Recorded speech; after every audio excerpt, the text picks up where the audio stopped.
This is Trend Following Radio, where great thinking comes alive. Nobel Prize winners, legendary traders, best-selling authors, and the pros that know what drive us irrational human beings. I am your host, Michael Coveil. Not filtered, raw, honest. That's my passion.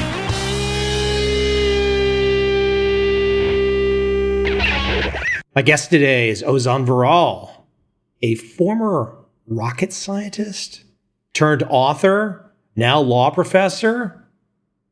But what I love about Ozan, contrarian. Someone that doesn't go with the herd, or at least doesn't try to go with the herd. Tries to get outside the box to look at things from that alternate perspective. But this is not easy, as this podcast series going back many, many years can attest to. We are genetically programmed to follow the group, to follow the lemmings off the cliff. That's what we do. But disruption, finding the place that has not yet been attacked, so to speak, in the system, in the mass, that's where the opportunity is. So as Ozan says, when you learn how to challenge the status quo, you won't just change the way you view the world. You'll be empowered to change the world itself. He is so spot on. So much of modern life is simply saying, I can do it. If not me, then who? If him, then why not me? That's the deal. That's what we're all faced with. I hope you enjoy this conversation with Ozan Varol.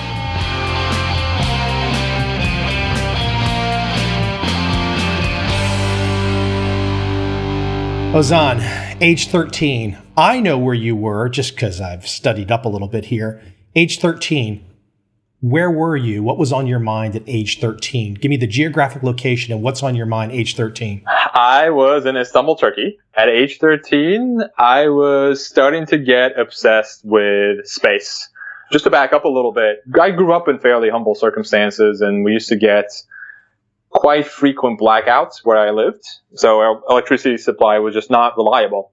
I would get terrified as a little kid. And so my dad, to distract me, came up with this game. He would light a candle, grab my soccer ball, and then rotate the soccer ball around the candle, just to show, this is how the Earth rotates around the sun. And that was my first astronomy lesson, essentially. And I was completely hooked. At age 13, so my interest started in probably 5 or 6, but at age 13, that interest had turned into an obsession. So I was devouring, books by Bradbury and Asimov and Clarke and living vicariously through their fictional characters. I would devour every astronomy book I could find. I would pepper my walls with posters of Albert Einstein. I found these old Betamax tapes. We didn't have VHS in Turkey. It was Betamax tapes of the original Cosmos series by Carl Sagan. So I would play those. I didn't quite sure what Carl Sagan was saying, but I listened anyway. And so that's what I was busy doing when I was 13. Carl Sagan, as you get older, sure, you look back in time, you're like, wow, that guy was so smart, huh? He's such a way with words. Give me, when you say you're getting into astronomy at that time, reading the fictional stories, were you also getting into the math? I was, in the sense, so I wouldn't do math in my spare time, because I would take math courses as part of the school curriculum, but that wasn't something that I cultivated on my own. So on my own, I was working on astronomy, and I also taught myself how to code, HTML programming and C++ and Java, but those were the projects that I was working on the side. Math just came with the standard school curriculum. Okay, so you're in Istanbul. I've never been to Istanbul. It was on my schedule a few years back, and something got changed. I just didn't get there. But you get to a certain age here in your teenage years, and an even bigger change. I mean, this is kind of like just something interesting as a youth that you're enthralled with astronomy. But an even bigger change happens for you, leaving your home country. That's right. Yeah. And the change, I think, began at around, my thinking about leaving my home country began at around age 13. So the Turkish culture I grew up in was very conformist in many ways, particularly in the educational system. So just to give you an example, in primary school, each student got assigned a number in first grade, sort of like how livestock are branded for identification purposes. And so our primary school teachers didn't call us by our first names. We were like 154 or 359.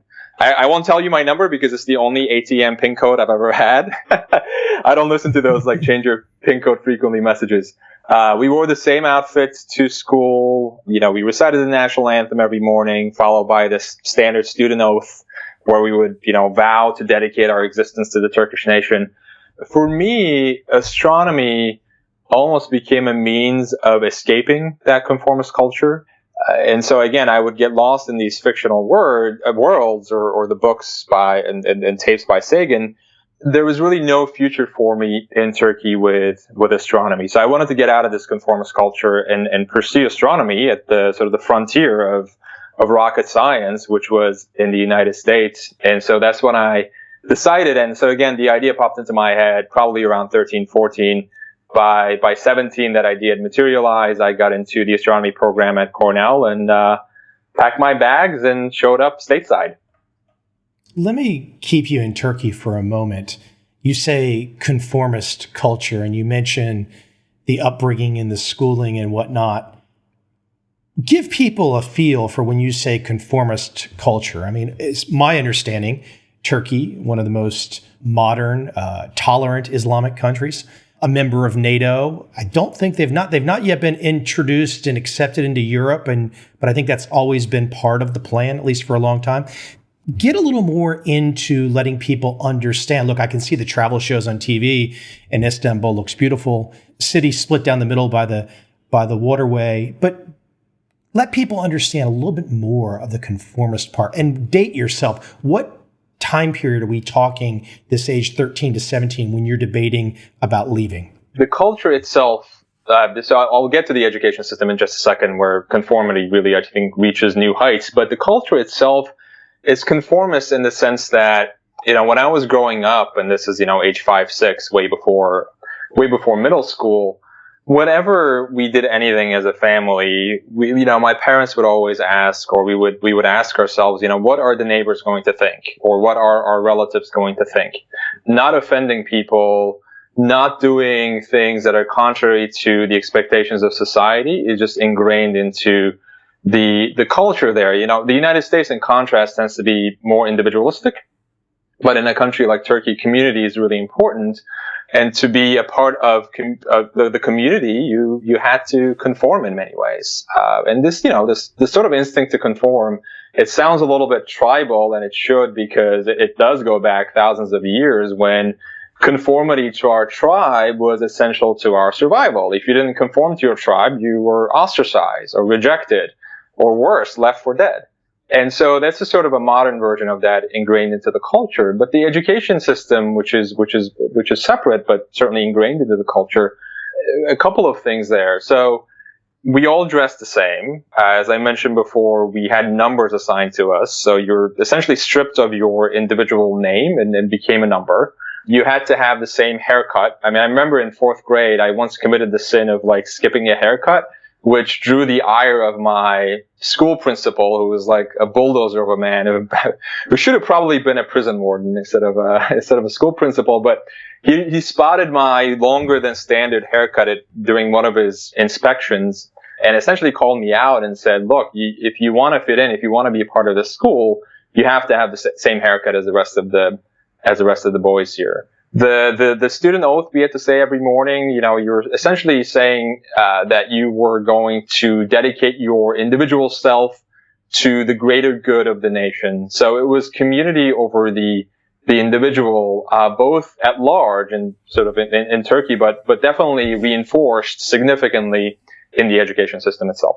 Before we leave Turkey and get into the States, where I think for you things become a lot more exciting, because I want to share, I was thinking of something personally from my own experience going through a religious school growing up in America and thinking about conformity and thinking about some of your story.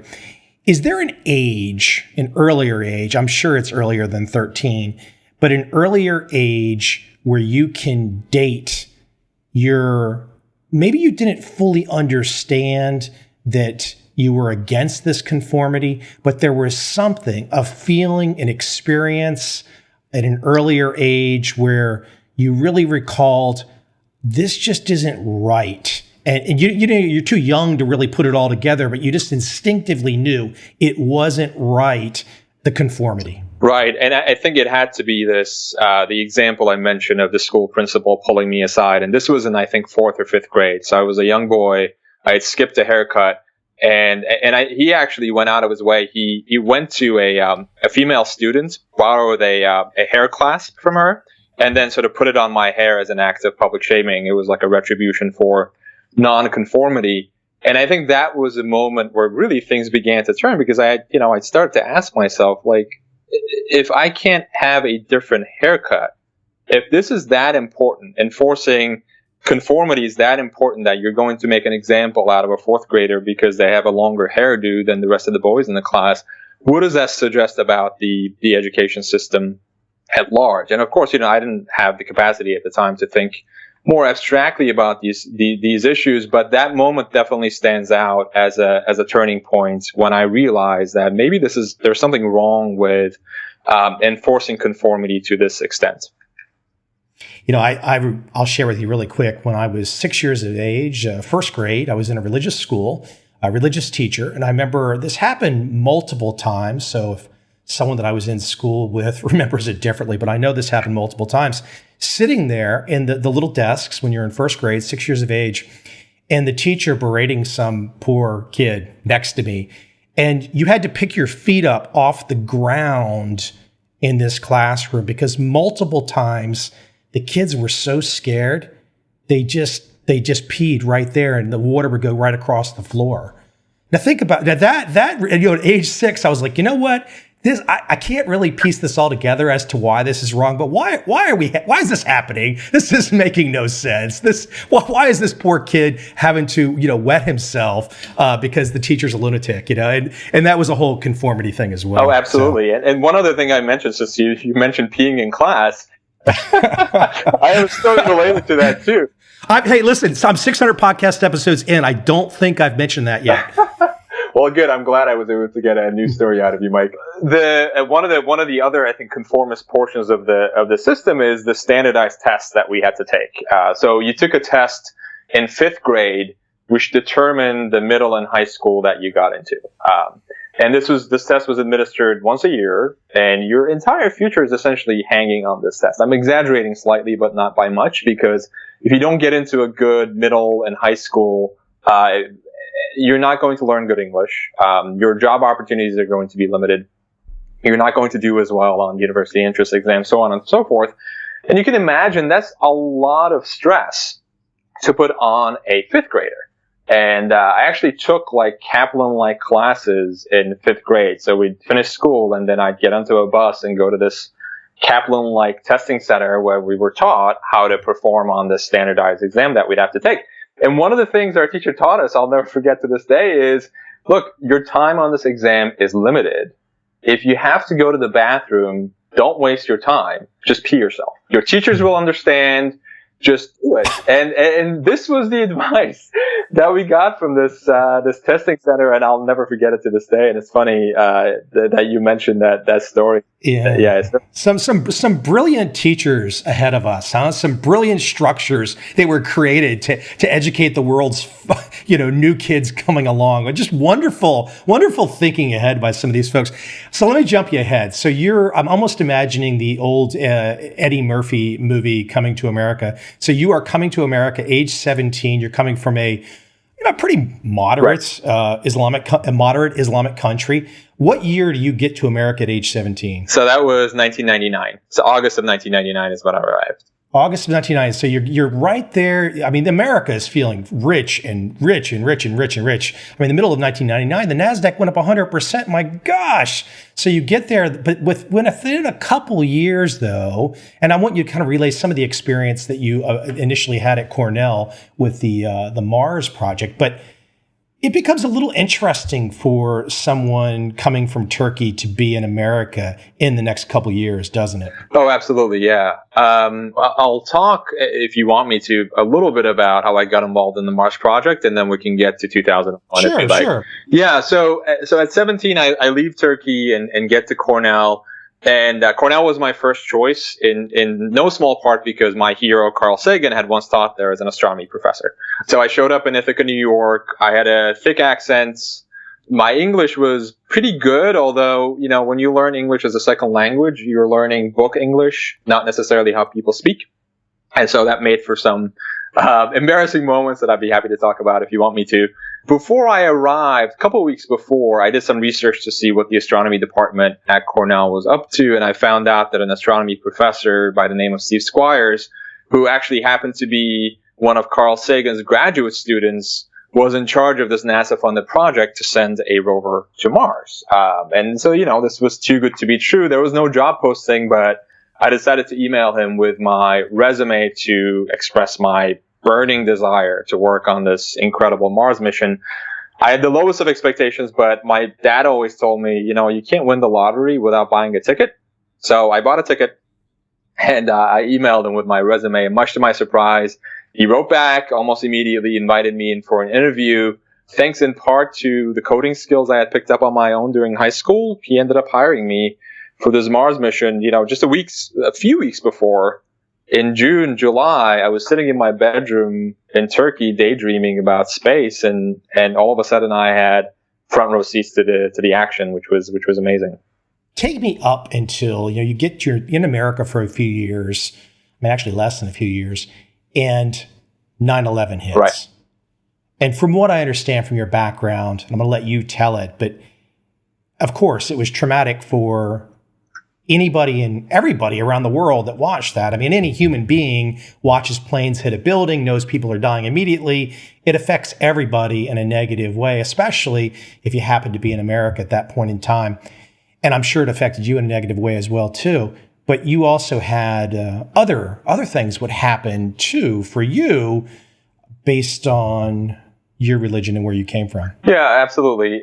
So 2001, that would have been my junior year in college. And up until that point, I really felt at home in America in the sense that I didn't feel like a minority. People sort of treated you as one of their own. But on September 11 and the ensuing weeks and months, as sort of Islamophobia plagued the entire nation, I was certainly not spared of bigoted comments from people that I had considered good friends. I think a lot of people had a visceral reaction to what happened, and Islam was sort of an easy target. This was done in the name of Islam, even though the beliefs of Al Qaeda have really nothing to do with or inconsistent certainly with Islamic precepts. But Islam was the face of the attack, and as a Muslim, even though I've never considered myself a religious person, I was still born in a majority Muslim country, and I found myself the target of bigoted attacks, again, by people that I would consider good friends, and that was really the first time I felt like an outsider in America. A Muslim country that happens to have been for decades a very close ally of America. Absolutely, and actually, because I didn't really speak up about that, but I would post. I lived in a fraternity house, and I would post on my door news clippings of how Turkey was supporting the United States at the time in the war against terror, and how they were helping in various different ways, essentially, to fight Al Qaeda, just to educate my friends a little bit about that. If I had to go back in history, and I hope my memory is right, the Cuban Missile Crisis was ended because America and Turkey removed nukes from Turkey, so then the Russians pulled nukes back from Cuba. Yeah, I think that's right. That was certainly one of the factors, was the decision to not go forward with that, with the missiles in Turkey. Yeah, Turkey has been a longtime ally of the United States, although relations have soured as of late. But at least in 2001, even when I was growing up in Turkey during the Gulf War, for example, American troops were using the Incirlik air base, which is in southern Turkey, to launch attacks into Iraq. And so that alliance went back a long time. But again, when an attack like September 11th happens, most people aren't going to delve into the nuances. They jump right to conclusions and say, well, Islam is bad. If you're an Islamic country, then chances are that you're probably not allied with the United States. Let me keep it here for just a few minutes, because I think you might have a perspective and maybe we can both ferret something out that is interesting. I find, after observing for nearly, I guess, all the way back to the first World Trade Center bombing, which would have been in 1993, even for me, I mean, after the Marine Corps barracks were bombed in Lebanon back in the early 80s, I thought I was going to have to go to fight somewhere.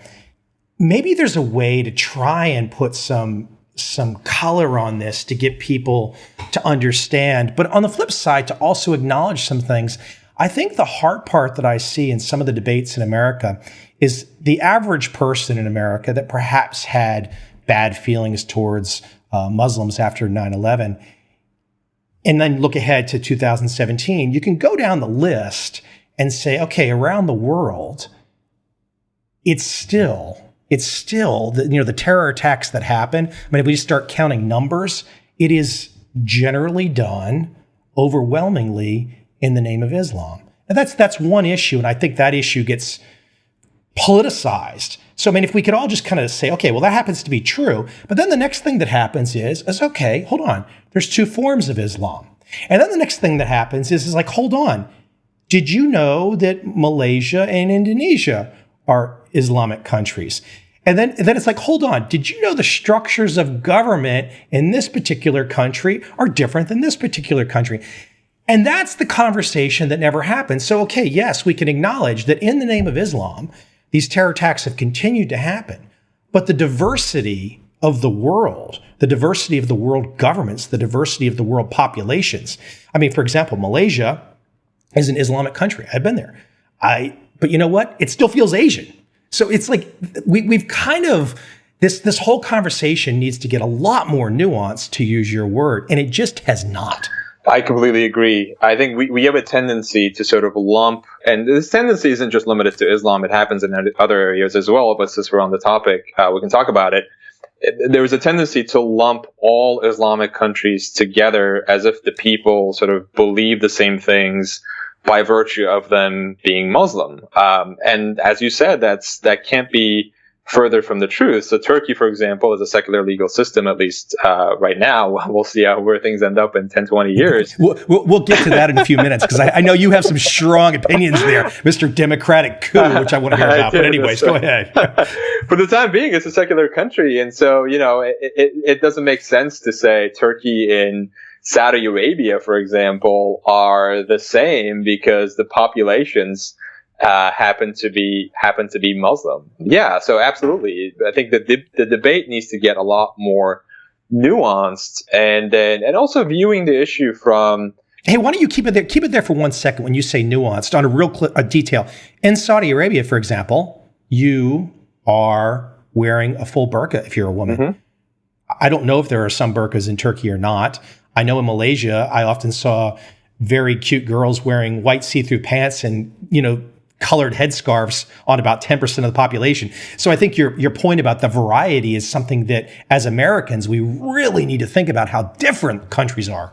Yeah, and you see that diversity in Istanbul as well. I remember one of my teachers in high school, she was American, and she was shocked when she landed at the Istanbul airport because she was essentially expecting Saudi Arabia, and she found this really diversity of viewpoints. So you had women wearing headscarves, some women wearing conservative headscarves, others wearing really quite fashionable, colorful headscarves, as you mentioned, and then some women who are not wearing headscarves at all. And so, so that diversity that exists in Turkey certainly doesn't exist in Saudi Arabia, where not only women wear burqas, but then, until recently, they didn't even have the right to drive.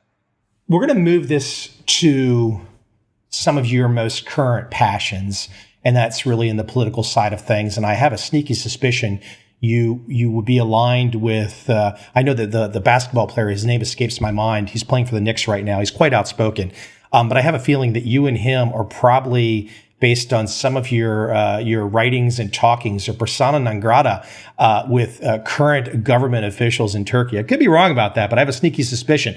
But what I'd like to really break apart before we dive into that is some of this structure that you've developed, because I think you have a really interesting and clear way, as someone who has not wanted to conform for a long time.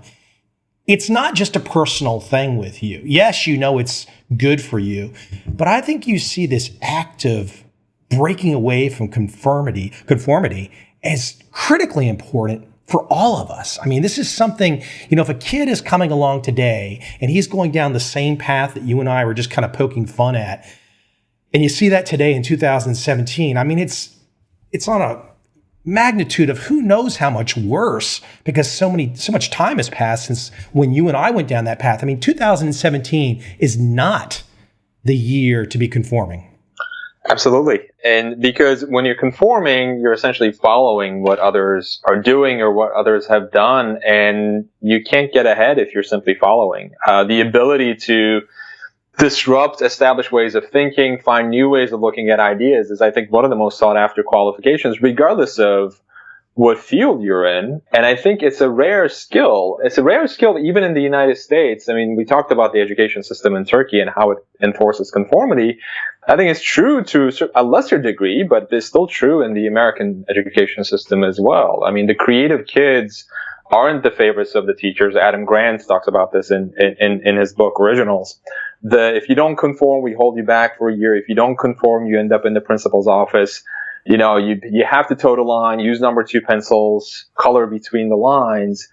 And I think that mentality is essentially preparing people to thrive in the industrial age, right? To be assembly line workers at a factory. And I think that system works for the industrial age, but we're not in the industrial age anymore. This is 2017. This is the information age, when the ability to dream big, to be creative, to challenge conventional wisdom is really, really important. But I think the education system is doing us a disservice in preparing us for the world that we're living in right now. Having spent many of the last few years in Asia, I still look at one part of the American educational experience and I just shake my head. And I shake my head at the fact that if you ask to a T in most suburban areas, for example, in America, you ask well-educated, affluent couple, parents, about what language their kids should take. Invariably, they say Spanish. And you just shake your head. You're like, what are you talking about? Are you serious? Are you serious that you can just keep saying this without even pondering what is taking place on a 13-hour flight from Washington, D.C. to Beijing? Like it boggles the mind. And even, I'll take it even a step further, and I'm curious your view on this.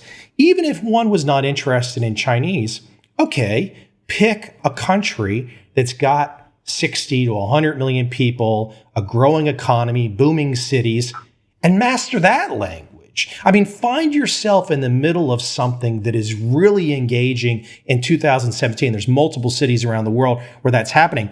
But like clockwork, the conformity just says, learn Spanish. And I'm not saying there's anything wrong with learning Spanish, but everyone in America knows it's the one language that you say every kid's going to learn, and it just makes no sense.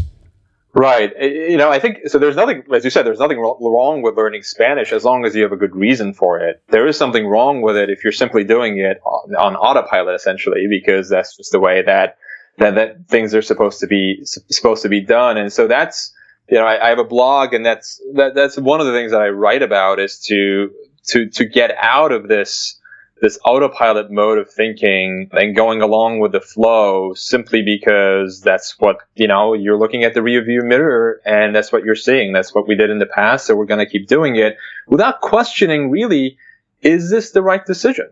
Weighing the costs and benefits. And because that conformity is ingrained in the culture, you have to almost actively, it's like when you're driving, you look over to make sure you're not missing anything in your blind spot. You have to actively fight against that tendency. And a lot of the time, my writing actually serves as a form of self-therapy, because even though I pride myself on challenging conventional wisdom, I fight actively on a daily basis, because my tendency is to just want to crawl back into my conformist skin, because that's the culture I grew up in. And I fight every day, essentially, against my conformist tendencies. And my writing serves as a form of self-therapy, an outlet for me to essentially express it, to remind myself, by reminding my readers, the importance of nonconformity, the importance of challenging conventional wisdom. It's funny to hear you talk about conformity and the view coming from outside of America to America and then finding America to be less conforming. But, it's funny, as an American, I would say that there is far less of breaking out of this conformity that everyone is in the middle of. That me personally, I think most people just do what they're supposed to do based on what family thinks they're supposed to do and all that kind of things. Now, of course, we got places like Silicon Valley where they break all the rules, and Wall Street, etc. But you just brought it up a moment ago, and I'd like for you to elaborate. And I think this is the most important thing if someone's listening to our conversation right now. It's kind of tied together, but it's the ability to ask questions, to be a skeptic. So many times in this day and age, if you're a skeptic, you're pushed away. If you ask too many questions, you're told to shut up. But that's exactly what everyone should be doing. I couldn't agree more. The importance of asking seemingly dumb questions it's really important. I used to open my classes up until maybe 2 years ago by telling students that, there are no dumb questions in this class. If you don't understand something, just raise your hand and ask. And I actually found that had the opposite effect. For some reason, students were more reluctant to ask questions. Instead of repeating this, there are no dumb questions mantra, I began to do the opposite. So I would say, look, there are dumb questions, but you should be asking them. And these, very basic questions, it means asking a dumb question isn't asking something or suggesting that you haven't done your homework. It just means taking a complex concept, holding up to the light, and asking a seemingly simple question that really has no easy answers, because change almost always begins with a dumb question. Look, if Newton didn't ask what makes an apple fall down to the ground rather than go up, we wouldn't have perhaps some of his theories of gravity and motion and thermodynamics and whatnot. The practice of being skeptical, as you said, and training yourself to ask questions, because we're expected to nod along. So when you hear someone say something you don't understand, that you don't know, it's hard to admit ignorance. It's hard to say, you know what? Can you back up a little bit? I don't know what you said. Can you explain that to me? But that is such an important skill. Instead of nodding along, pretending like we know the answer, it's really important to raise your hand and say, you know what? I don't know anything about this area. Can you tell me a little bit more? Or if something strikes you as odd, raise your hand and say, you know what? That's really odd. Can you explain that to me? And that I think, ties back to what we were talking about earlier, which is it is part of this conformist culture, because people are reluctant to raise their hands and say, or offer a contrarian point of view and say, what if we did things differently than we've been doing them for the past few decades? Because they fear being ostracized. Nobody wants to explore bad ideas. Yeah, exactly. Because the voice in the back of your head, the self-critic is saying, what if this doesn't work? What if others point and laugh? What if you fail? There's another issue here, too, when I say not exploring bad ideas, pulling a little bit from your work there, too. Most people know what bad ideas are.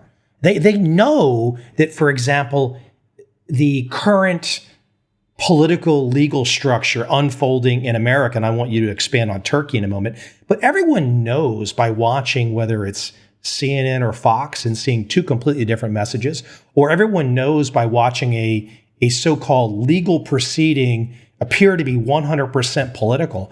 Everyone in America knows this is wrong. Everyone knows this is just not right. In their gut, they know it. So few people will say that the whole thing is wrong because they're so preoccupied with defending their damn side. Absolutely. empathy is really lacking right now. We are all operating in our respective tribal echo chambers. We're following people like us on Twitter. We're friending people like us on Facebook. We're only reading the news sites that are operating on the same political frequency as us. And so the tribal echo chambers are getting louder and louder and louder with the sounds of the same voices. And we don't know what's happening on the other side at all. And of course, with social media and these advanced algorithms that Facebook and other websites have, we're seeing the type of news that will resonate with us. And so we're not being exposed to opposing arguments, that sort of rigidifies the way you think, right? You're not being exposed to the other side of the argument, perhaps an argument that may suggest that your position isn't as correct as you thought it would be. But it also means that there's a significant disconnect in society where the election of Donald Trump comes as a complete surprise to the people on the other side because, they've been sort of talking to their friends on Facebook about how much Trump would be a terrible president, but they've never met a Trump voter or potential Trump voter in their life before. We talk about argument, being exposed to other arguments. I think the thing that I see that struck me in the last 5 years of playing around on Facebook, people don't know how to argue. I mean, the most arguments I see, and as a law professor, you can run with this a lot more than myself, but the numbers, the way that people generate their first response or a response to somebody else or even their first statement, it's like logical fallacies on top of logical fallacies and logical fallacies with zits on top of logical fallacies. I mean, it's nonstop. It's like literally no training on how to express a direct thought without reaching into the cookie bag of nonsense to make a point.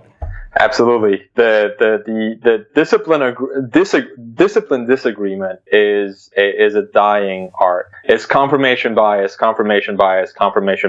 and Google, as wonderful as it is, has reinforced some of our worst tendencies because you jump on Google, you search for something, and then the moment you find something that you think is right, that resonates with your preconceptions, you assume as the truth. And so, as you said, we don't know how to argue with other people. We don't know how to respectfully disagree, and that's really unfortunate. Charlie Munger has a saying that I love, and I use it to illustrate a point with my own law students. I tell them, and I'm paraphrasing Charlie here, but I tell them, the best lawyers know the arguments on the other side better than the other side does. Really, to be able to write a good brief, to be able to make a good argument to the court, you need to know the arguments on the other side better than the other side does. If you simply stick to your side, if you don't know what the other side is going to argue, you're going to be blindsided. You're going to lose credibility before the judge. And I think we could use a little bit more of that in our daily lives, expose ourselves to getting out of our echo chambers, exposing ourselves to ideas that we disagree with, and suppressing the tendency to react immediately with, basket of deplorables or this is nonsense.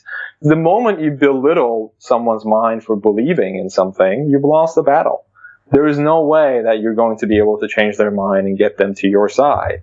And so that art of disciplined disagreement, I think is something that goes back to the education system, but it's something that needs to be introduced, I think, more forcefully in the education system.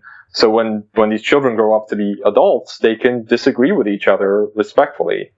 It's, for example, watching on the tube and seeing Alan Dershowitz have one view and Cass Sunstein and Lawrence Tribe have another view. And then you as an audience member have to sit there and go, three very smart men coming from different perspectives. And I can see where you think you can really narrow it down to where there's that variability, where there's different choices, but it's very bright people having that deliberate conversation to try and move things forward. But it still leaves some gray area there, which I think that gray area, though, in this day and age often causes a lot of problems. Yeah, it definitely does. But with the show that you described of three smart people engaging with each other and disagreeing with each other, it just, you can't really find that anymore, because of the way that the media structures are set up. It's just, it's not easy unless you really make a point to find disciplined disagreements, to be able to expose yourself to environments where your opinions can be challenged, as uncomfortable and awkward as that might be, but it's really necessary. I'll give you, for example, I just mentioned him, but I had Cass Sunstein on this podcast. I probably have different alignments politically, so to speak. Maybe I know growing up he was very affiliated with Bill Clinton, but I thought to myself, my gosh, I've got this opportunity to have this very, very, very accomplished Harvard law professor come on my show. And I remember making a post on Facebook, and I saw some very conservative friends immediately were like, just jump down my neck. And I thought that was weird. I thought, hold on, you really don't, even if you have a political view of a particular person, you really don't think he got to be a professor at Harvard only on politics alone? You don't even imagine there might be some legal acumen there that maybe you could learn something from? And it was a fantastic podcast. It was so much fun. I'm sure. And what you just described is emblematic of a larger problem in society, which is this notion that ideas that are opposed to our own are like viral infections that we need protection from, right? Like, you shouldn't have Cass Sunstein on your show because he might have views that you disagree with. This happens on campuses all the time. I'm a law professor, so I see this from time to time, not necessarily on the Lewis and Clark campus, but the campuses of some of the colleagues on my field, where students shut down controversial speakers before they can even speak. So it's become taboo to even think out loud about controversial ideas, to openly question popular wisdom. And yeah, so the experience that you got from your friends, I think, is a larger issue, and it's a huge problem. I recently reread Fahrenheit 451, which I had read when I was learning English in high school, and the book, I had assumed before I reread it that it was about this authoritarian government that went around burning books. And my recollection of the book was not correct. In Fahrenheit 451, it's actually the real culprit is not the government, but the people. In the book, it's the tribes, like the dog lovers and the cat lovers, the doctors, the lawyers, the leftists, the rightists. They're the ones who initially start ripping out pages from the book, lighting the fuse, pouring the kerosene, and pushing the government to do the same. And Bradbury, who's the author of the book, insists that was a primary message. These junior totalitarians, in the form of ordinary citizens, rooting out seemingly bad ideas, can be just as dangerous as an oppressive government. What democratic coup are you trying to launch? Are we switching to that now? I don't know if it's a switch. It sounds like we're already there. Absolutely. Yeah. So I just came out with this book called The Democratic Coup d'etat.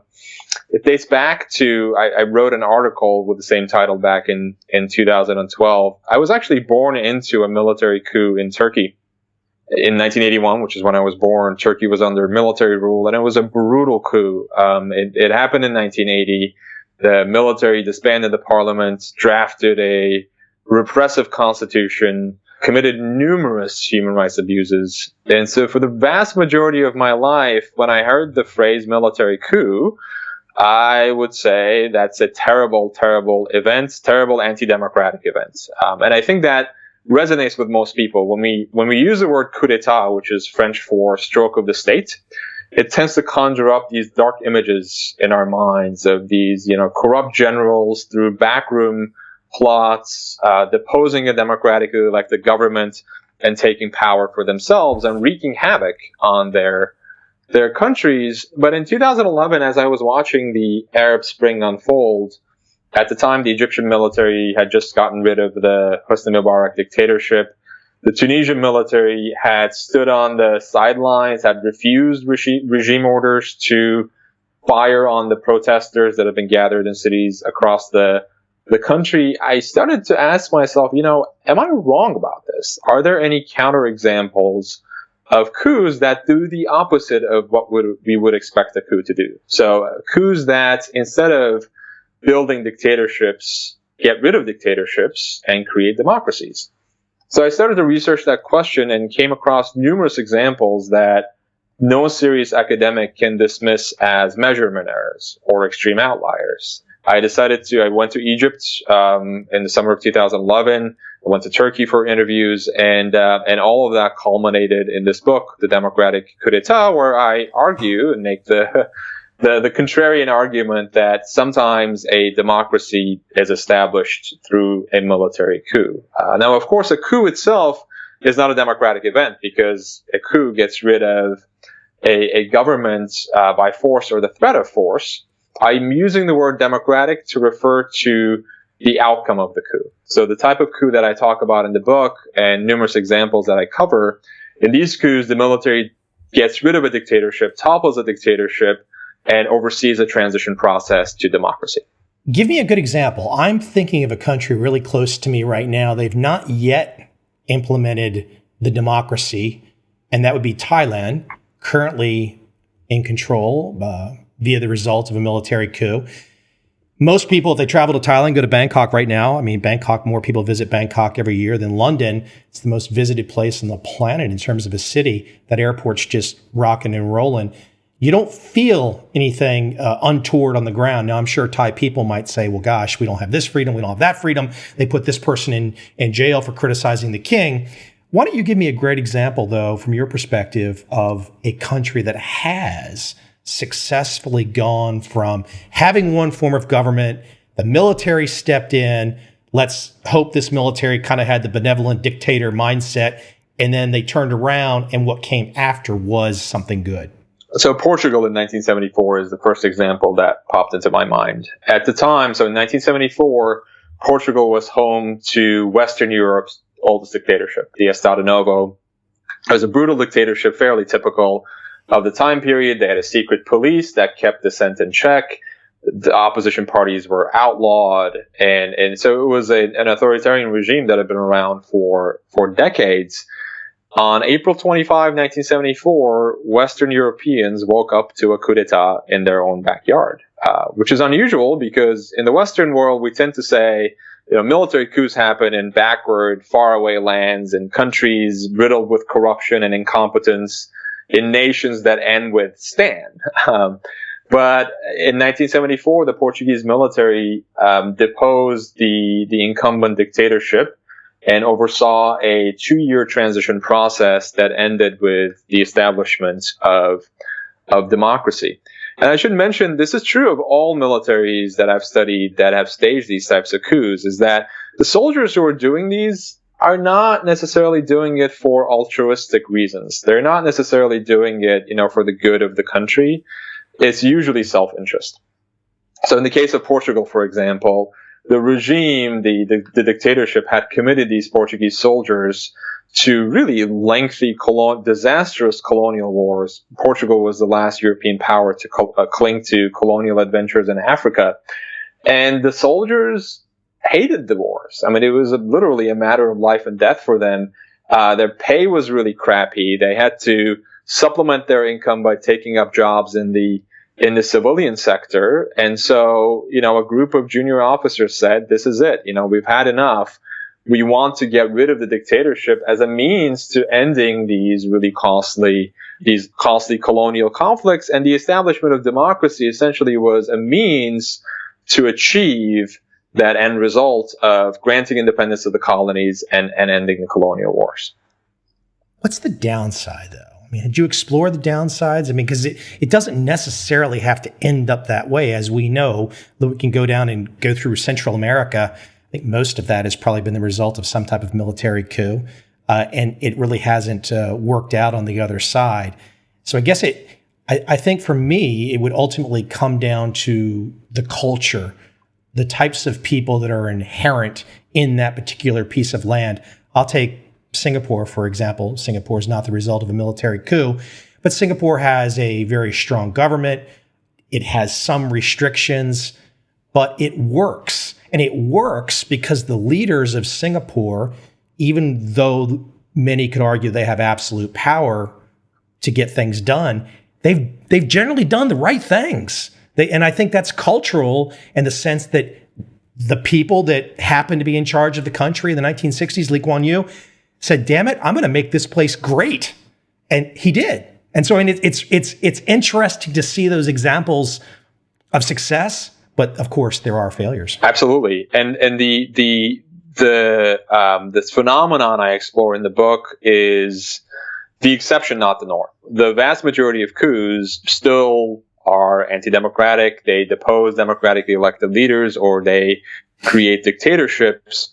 But this is the democratic coup phenomenon. It might be an exception, but it still is an exception. It's a nuance that we need to pay attention to. So certainly, and there are downsides even in really, if we step back a little bit, democratic transitions are really difficult. We tend to have sort of a rosy, romantic ideal of a democratic transition where people sort of peacefully topple the dictatorship and oversee a transition process to democracy. They join all of the international organizations that they're supposed to join.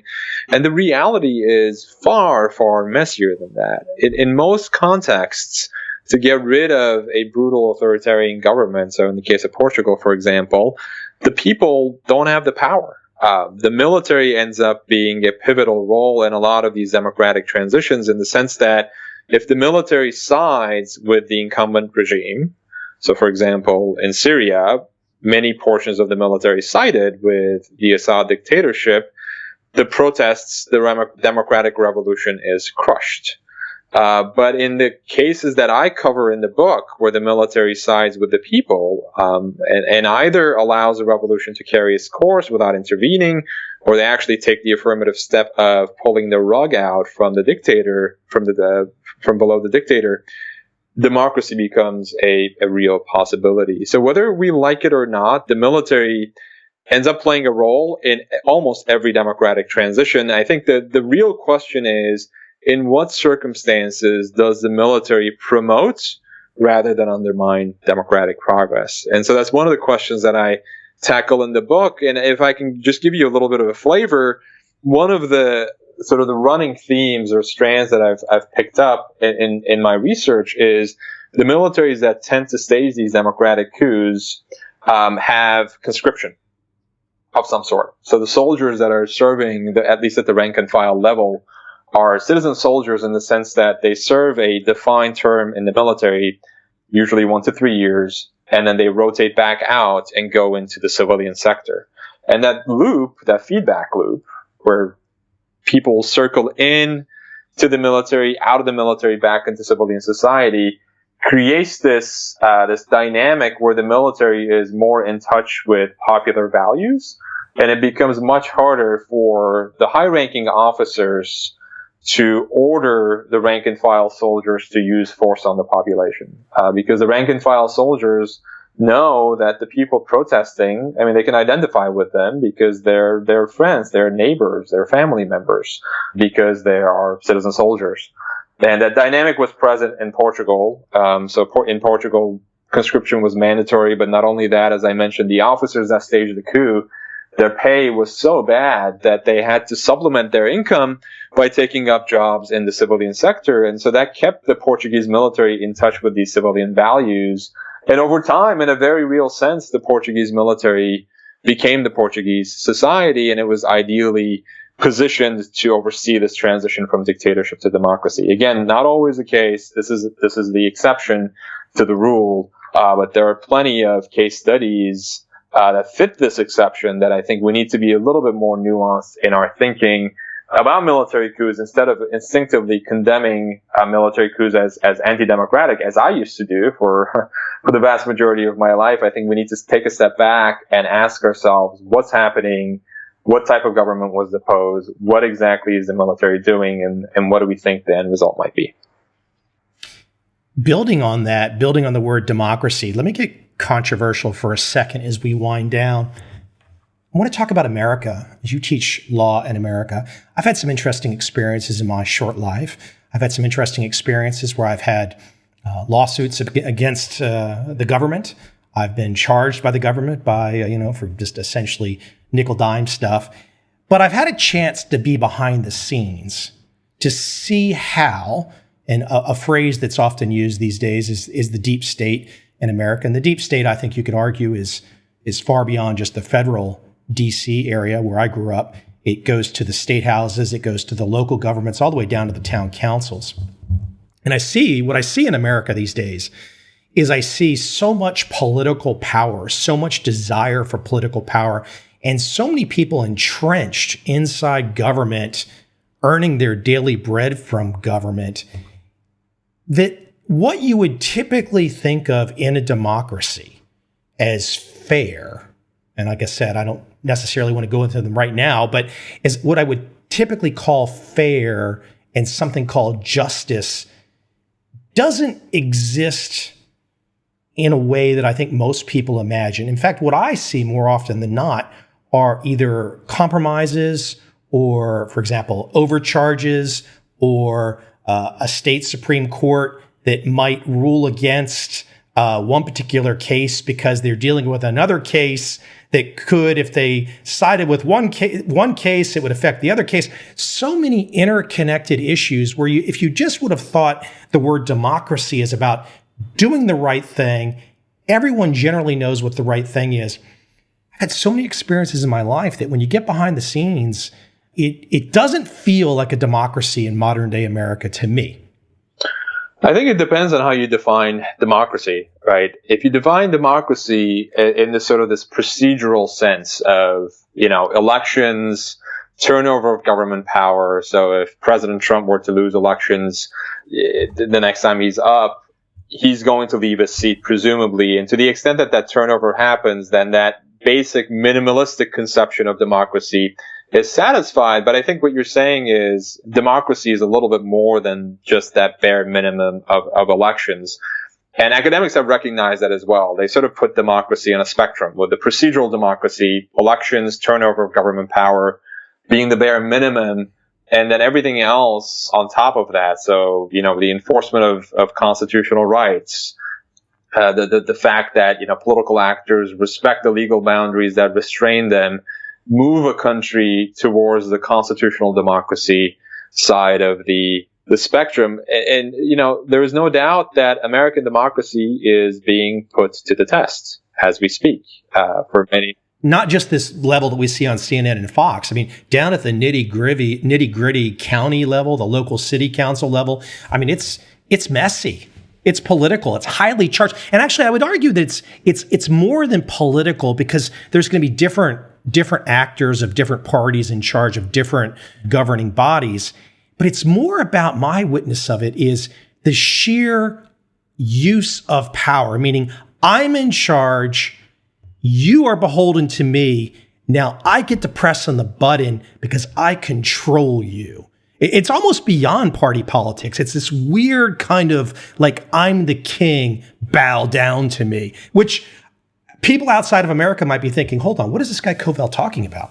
Well, I think you're right in the sense that, so this concept of majoritarianism, we won elections, we have the support of the majority, so we get to do what we want, is a serious problem, because the mob can be a source of tyranny.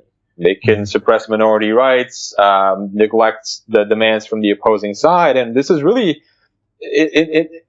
in one sense, it's a global trend. We're seeing the rise of majoritarianism, not just in the United States, but in other democracies across the globe. So in countries like, Hungary, Turkey, Netherlands, Denmark, politicians with really majoritarian and I would say in some cases authoritarian impulses have moved from the fringes to the mainstream. And one of the interesting trends, and this is sort of a cautionary note, I think, for Americans, just so we can be more vigilant, is that authoritarianism in today's world doesn't usually get established by tanks. So there are no tanks rolling on the ground. There are no soldiers enforcing a violent transition to tyranny. It happens in a much more subtle way. So it happened in my home country of Turkey, for example, where the current government came to power back in the early 2000s. And over time, they slowly rolled out this agenda. And it wasn't one sort of dramatic break from the past. It was more of a drip, drip, drip, drip fashion. And any one of these actions wasn't necessarily objectionable enough for the population, both domestic population and also international actors, to rally against the government. But if you look at the cumulative effect of what's happened over the past 15 years or so, is the complete erosion of Turkish democracy, where now you've ended up with, a president, an all-powerful president, who essentially gets to do whatever he wants. And this idea that you mentioned, Mike, of we won the elections, so we get to impose our will on the other side, is very much alive and well in modern day Turkey. What do the polls look like in Turkey? I mean, look, I'm not there, so I'll occasionally see something come across the wires or CNN or something, and it appears like, at least in public pronouncements, behind the scenes is a different thing, and whether people really speak up is a different thing. Does the leader of Turkey have support right now at this moment in history? I think he does, although his support is slipping.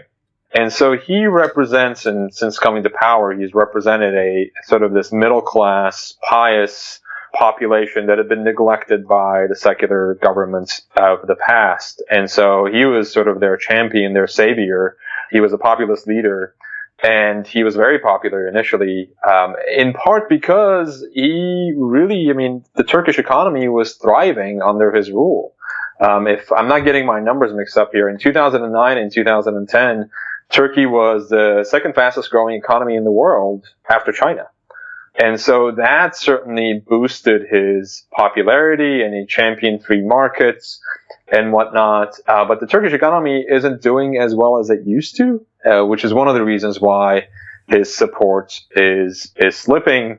It was also evident in this referendum that took place this past April, where he submitted a number of constitutional changes to create what he called an American-style presidency in Turkey, although it wasn't American style in the sense that you've got all these checks and balances in the United States that can keep a president with authoritarian impulses at bay.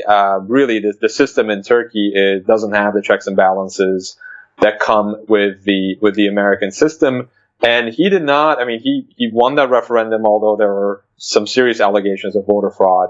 But the vote that he got was, I think, far less than what he was expecting. So his support is slipping, although he is still the president. One last question for you. Given that you're so outspoken and that you have strong views, is this a negative for you for traveling to Turkey? Is this been a negative for you in some other way that would be interesting for my audience to understand? The repercussions, so to speak? Sure. Yeah. I mean, as a result of my academic research, I've been declared a public enemy in Turkey. And it actually happened back in 2013 during our honeymoon, of all things. We got married. My wife is American. We got married in Istanbul, which was amazing. And the night before our wedding, there was a coup in Egypt, and it did not fit the paradigm that I describe in the book, the 2013 coup against Mohamed Morsi. He was an elected leader, and there was much I didn't like his way of governance. There was much to criticize with the way that he governed, but it didn't fit the framework in my article. But somehow my article ended up on then Prime Minister, now President Erdogan's radar. And as we were, trotting through Florence, Italy, I got a text message from one of my friends saying, "Hey, did you happen to catch the Prime Minister's speech last night?" I said, "No, I'm on my honeymoon. I'm not watching the news." And he said, "Well, you might want to check it out because you referenced one of your articles." So he had referenced this Democratic Coup article, and it was just saying, this is nonsense. This academic is writing nonsense. He called it a figment of my imagination. But the very next day, there were a number of op-eds published in government-friendly newspapers. One of them is owned by the Prime Minister's son-in-law, with just personal attacks against me. One of them was titled "A Turkish Professor Obsessed with Coups and Mars." I actually done some research and found that I had worked on this Mars project. And the op-ed ended by by pleading NASA to send me to Mars so I can stop writing nonsense. If I'm your opponent, right, and I get this and it comes across my desk, I don't know anything about you. You're like, hold on, the guy's writing about coups and Mars? Okay, this writes itself. Come on, we can criticize this guy all day long. Right, exactly. So I guess I gave them the fodder, but yeah, they made the most out of it, certainly. And then there were, of course, troll armies on Twitter and Facebook calling me everything from traitor to CIA agent. And then fast forward 3 years to July 2016, I was in Germany at the time for the summer, and a coup attempt happened in Turkey. Also doesn't fit the paradigm I describe in the article. Again, I'm not a fan of Erdogan, the president in Turkey, but he came to power through democratic elections. And so this coup attempt made no sense. It didn't fit the framework in my article. And not only that, it actually had this paradoxical result of emboldening the very man that the coup maker set out to destroy. He took the adage attributed to Winston Churchill and also to Rahm Emanuel that you shouldn't let a good crisis go to waste. And so he seized this coup attempt essentially to crack down on the opposition. But I was in Germany, and I had a Google News alert for my name, and it was WikiLeaks. So there were a number of emails, these are called Erdogan emails, that had been leaked to WikiLeaks, and WikiLeaks posted them on their website, essentially in retaliation for the crackdown that ensued, that followed the coup attempt. And my name was mentioned in them. And so, given what happened in 2013, followed by what happened with WikiLeaks, on top of that, many of my colleagues in Turkey who see eye to eye with me have been detained and fired from their jobs. That unfortunately makes it no longer safe for me to travel back to my home country. Isn't it funny? And I'll leave you with this. It's the full circle now. Come to America in 99, experience some negative reaction after 9/11, and then to come full circle where you've got 100% more in common with the average American than you do with Turkey right now, because frankly, you can't go back to Turkey. That's right. Yeah, my adopted country became now my home country.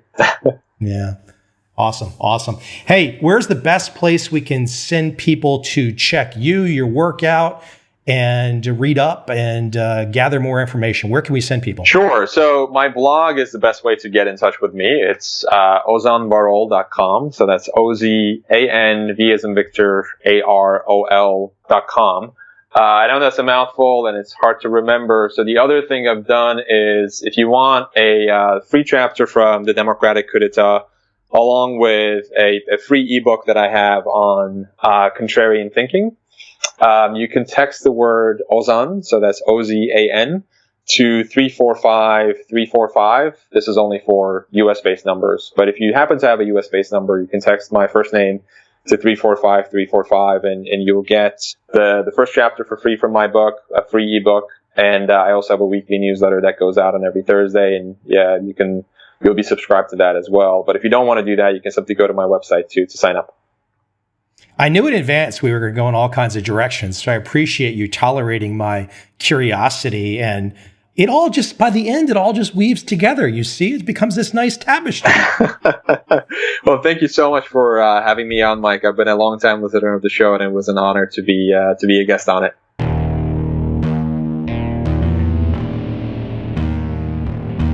I see a time when those awake will understand how to make money in up, down, and surprise markets. Whether new trader or experienced, college student or financial advisor, protecting against a crash or just trying to make a lot of money, trend following offers everyone an answer in uncertain times. To get started immediately, send me an email, michael@covel.com. I will send you the right trend following steps to take along with my free video. But if you want to buy and hold, trust the government and trust Wall Street, this is absolutely not for you.